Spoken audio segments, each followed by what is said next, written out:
Reposiciona uma normalmente. Pergunta aqui da Kaline Ojeda, que ela falou que ela trava, né? Que ela trava e não sai nada, né? Naquele momento, né? Talvez no momento de uma apresentação, né? Por que isso acontece, professor Lucas? Olha, veja bem, como eu falei sobre a questão do cortisol, né? Cortisol, ele é descarregado no organismo, então ele produz nervosismo. Você fica travado porque é muito cortisol. E aí você começa a suar, começa a tremer, começa a gaguejar, e o psicológico vai para o espaço. Então, bom exercício de respiração, respiratório, respirar pausadamente, como eu falei, e ensaiar. Pega o material, não adianta você apenas estudar o material. É importante estudar? Sem dúvida. Dominar o conteúdo, mas ensaiar antes de apresentar. Ensaie, se possível, grave numa câmera, né? Hoje a gente tem o celular, grave antes, e aí você vai ficar mais tranquilo para fazer até uma apresentação presencial. Ensaiar é muito importante, vai eliminar o nervosismo, tá bom? Eu recomendo isso. O Rodrigo Sampaio fez uma pergunta que é muito relevante, é uma dificuldade que eu também tenho. Quando nós estamos falando a público, você precisa ser mais explicativo ou mais objetivo? Ou depende do seu público? Eu, por exemplo, por experiência própria, quando eu ia dar aula, aliás, às vezes eu dou aula em pós-graduação, eu tenho muita dificuldade de falar na frente de pessoas mais velhas do que eu considere, vamos dizer assim, mais evoluídas profissionalmente, às vezes por ser mulher, por ter só 27 anos. Quando eu comecei a dar aula, eu tinha só 24, né? Eu tenho essa dificuldade, tiro por mim mesma. Hoje em dia é muito mais fácil. Como que você considera isso? Bem, primeira coisa, Débora, é interessante, obrigado aí, viu, Rodrigo e Débora, por trazer essa informação, essa dúvida. Mapear o seu público é muito importante. Qual é a linguagem mais adequada para esse público?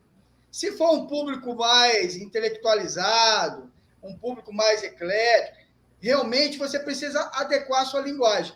Às vezes você vai precisar de uma linguagem mais técnica, então vai ser a técnica. Se não é uma linguagem técnica, uma linguagem mais do dia a dia, um público mais jovem, né? Por exemplo, universitários, tem uma galera bem jovem, dependendo do curso, traz uma linguagem mais atualizada, para que você tenha conexão com o seu público. Ele vai se conectar com você mais facilmente, vai entender a tua mensagem e vai ficar mais interessado no que você tem a dizer. Isso é uma dica de ouro aí, tá? Tem uma pergunta aqui da Udi Ortiz, né? Eu tenho uma péssima mania, falo muito né? Aí ela fala que é difícil de se livrar, né, desse né. E o que ela poderia fazer para ela se livrar talvez desse vício, né? De ficar repetindo, sendo repetitiva. Tá. Quando nós repetimos várias vezes a mesma palavra, exemplo, né? Isso caracteriza vício de linguagem, tá? Então, o que se recomenda? Se você falar o né uma vez, até passa. Mas você repetiu 2, 3, 4, 5, 6, você precisa entender. Primeira coisa, você já está num caminho, porque se você já tem consciência que está repetindo uma palavra, como né, você já conseguiu fazer um mapeamento de si mesmo. Isso é positivo, tá? Você tem que fazer o que agora? Começar a se policiar e retirar o né das suas apresentações. Substitui o né. O vício de linguagem também ele caracteriza para a gente querer preencher o espaço vazio. Mas não, o silêncio também ele é importante. Então, dá a pausa devida entre uma palavra e outra e retira o né. Você não precisa falar o né entre uma palavra e outra.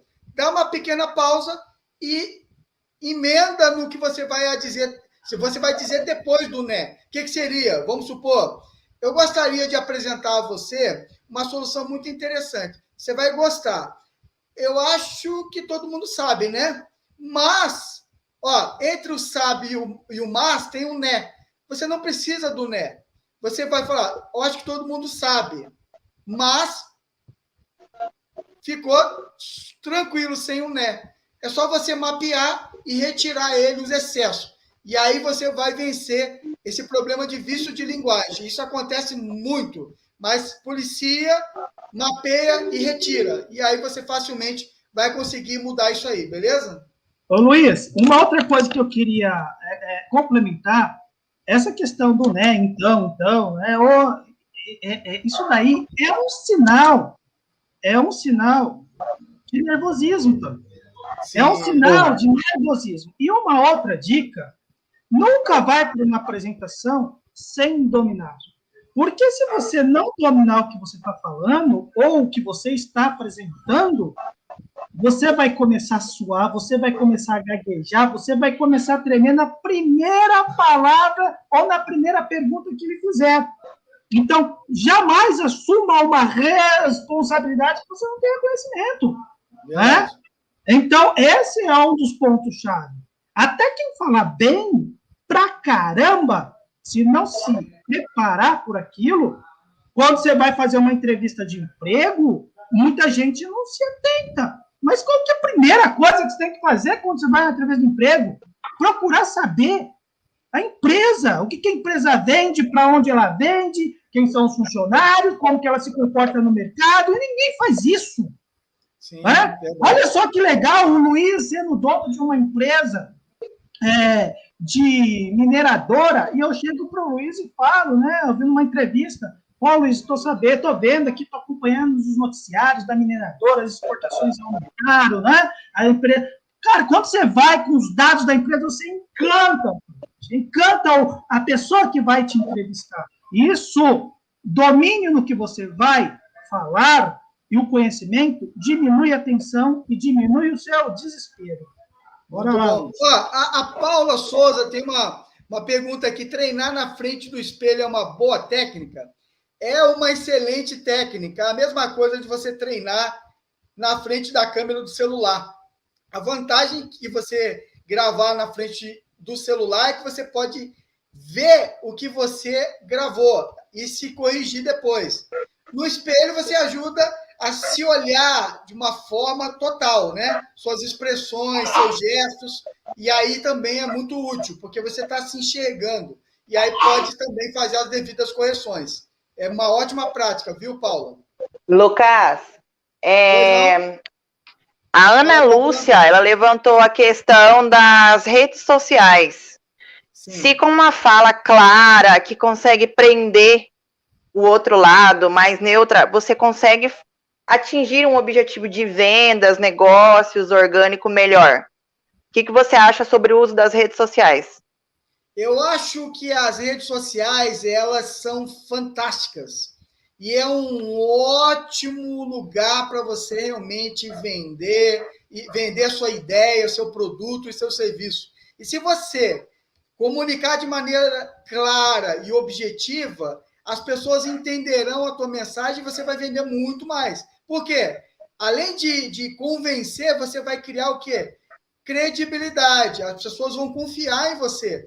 Porque você tem uma boa apresentação, uma boa fluência verbal. Então, você já ganhou aquela pessoa. Principalmente se expressar, por exemplo, empregando o português corretamente.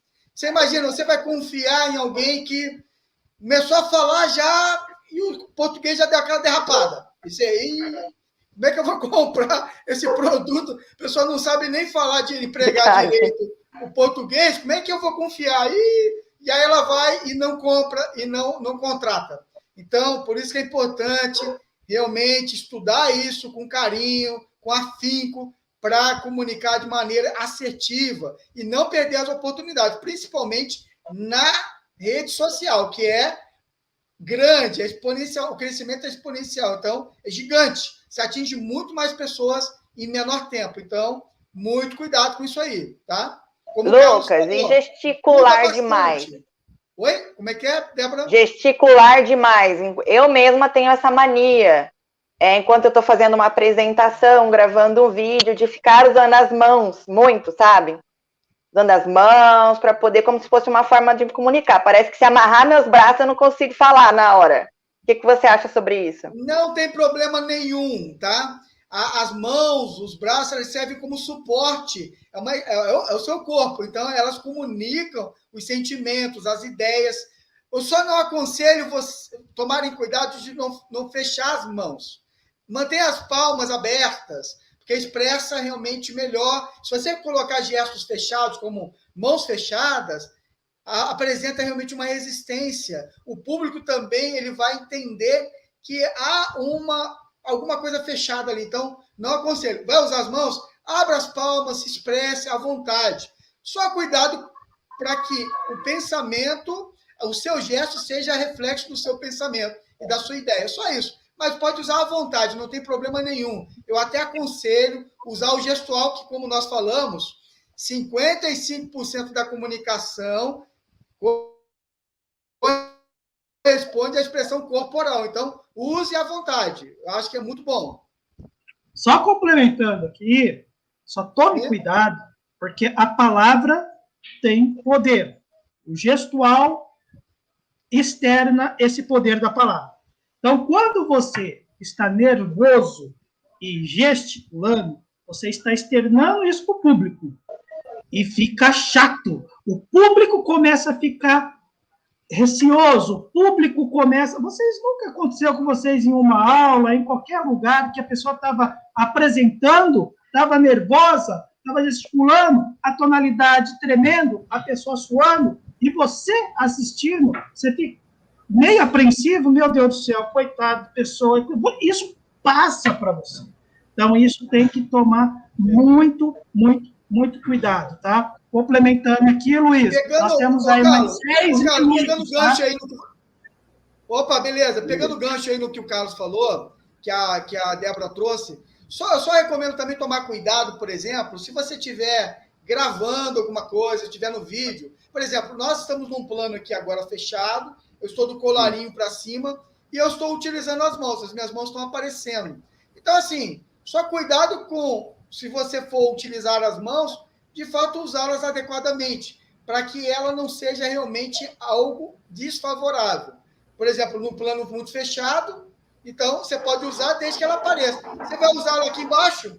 Desnecessário. Pode usar para te apoiar a expressar melhor, mas não tem tanta necessidade, né? Então, só cuidado com isso para que fique esteticamente bacana, né? A Evelyn fala, aquela famosa frase, papo de vendedor é real, faz mesmo sentido? Gente, eu vou falar uma coisa para você. Quando a pessoa está vendendo algo, se a pessoa é real, hoje ninguém engana mais ninguém, tá, pessoal? Se a pessoa é real, se a tonalidade da voz apresenta a realidade, né? Então, não é que é papo de vendedor, porque as pessoas hoje têm várias formas de consultar. Tem Google, tem as pessoas. Então, quando a pessoa vai vender algo para você, primeiro, vem um encantamento, né? Vem um encantamento. Segundo, tem que vender um produto que seja real. Terceiro, o papo de vendedor, se o produto, se a pessoa está sendo ética, ela vai transmitir na sua voz. O corpo fala. Se a pessoa está enganando, o corpo vai falar da tonalidade de voz. Não tem como escapar. Antigamente, isso acontecia muito. Papo de vendedor, vendedor. Hoje não. Hoje está muito mais difícil. Então, o papo de vendedor, se você sabe falar, se você vende produto bom, se você tem boa comunicação, tem outra, gente. Quem ganha dinheiro nesse mundo de vendas é quem vende um produto bom e a pessoa é ética. A pessoa tem que ser ética. Hoje, a ética está dominando, ética e moral está dominando o nosso ambiente. Ponto.